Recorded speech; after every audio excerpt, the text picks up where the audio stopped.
平安，欢迎收听迦南之声，我是刘应业牧师。11月17日，呼召与勇气7，我们就开始重建吧。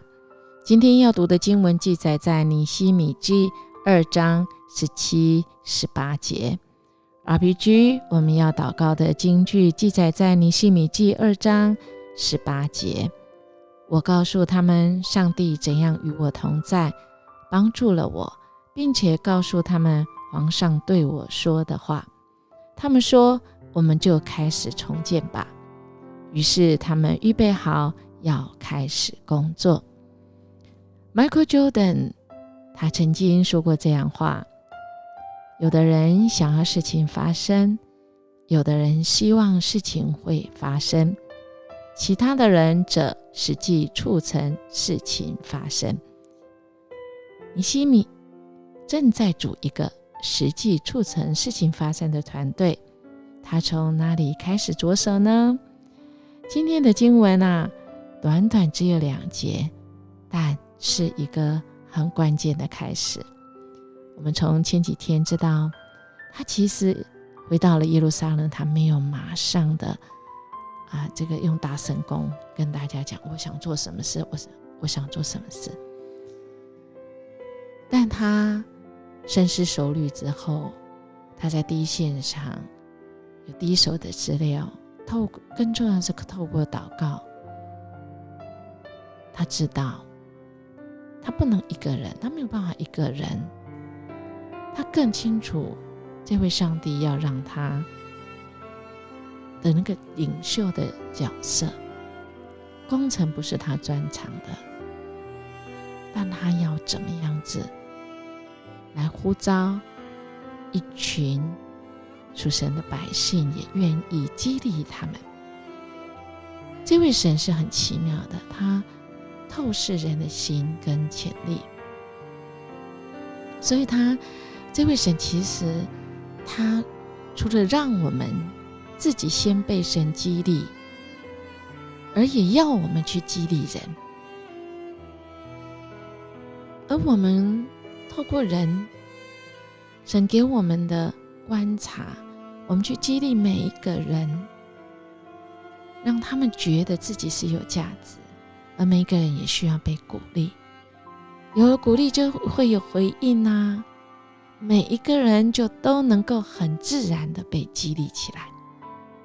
当然要先信服这一位领袖，才会接受他的领导所以我们越了解人，当我们在领导人时，成功的几率就越大。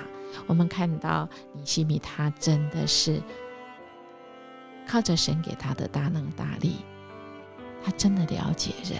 我们看到经文一开始，他从哪里开始呢？17节说，可是现在我对他们说，你们都知道我们所面临的困难，因为耶路撒冷荒废了，城门毁坏了，我们来重建城墙吧，免得我们再受凌辱。我告诉他们上帝怎样与我同在，帮助了我，并且告诉他们皇上对我说的话。他们说，我们就开始重建吧。于是他们预备好要开始工作。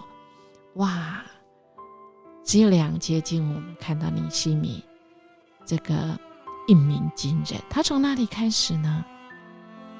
他先提出大家的困惑、困扰、困难，他也用你们都知道我们所面临的困难，而这困难是大家有普同感，所以他可以唤起大家共同的一个目标。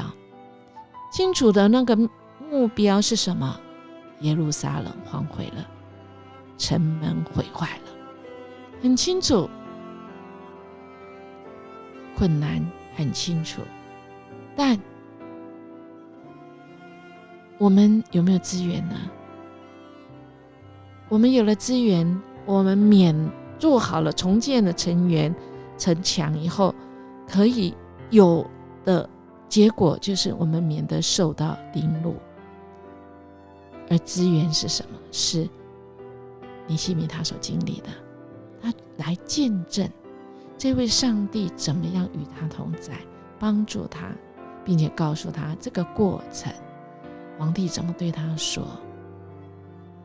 哇，很激励人，对不对？他从困难，这困难是大家的，然后我们也正在这个困难中，我们不能再这样下去，我们起来建造，那个结果会是什么目标？就是我们就不用再被凌辱。那么资源就说上帝怎么帮助他们更有信心，有上帝的背书，哪有我们还不起来啊？还不起来重建的呢？所以他们马上于是预备好要开始。亲爱的弟兄姐妹，这2节实在是要让我们好好记住啊。我们怎么样子可以激励人，特别可以先激励自己，将那个目标像种子一样放在人心，鼓励，然后施肥，然后就来兴起花旺，帮助彼此。团队就是这样，帮助彼此，我们有一致的目标。更何况啊，有上帝的同在，哪有事情不会成功的？当然一定会有困难明天就来了亲爱弟兄姐妹，其实我们今天读到这里，其实已经很兴奋了。上帝这双看不见的手，一双看不见的神的手，激励我们每个人伸出我们的双手，我们一起打拼，一起重建。我们的教会一样我们刚刚才开过针对2023年我们神给我们的意向，我们往前。只有牧师，只有核心同工真的不够，我们需要大家一起来面对这世界的局势，我们的挑战。神给我们的目标很清楚，就是把福音传出去，让神的福音可以使许多的人生命得着改变。那么我们就可以开始来重建，我们可以开始重建许多人的内心，我们也开始来重建我们这个社会那个破口的地方。当然从教会开始吧。我们回顾我们教会，上帝的手一直都带领我们还有什么害怕的呢？就在于亲爱的大家，我们希望那美好的事情发生在教会，是我们只有想要吗？只希望吗？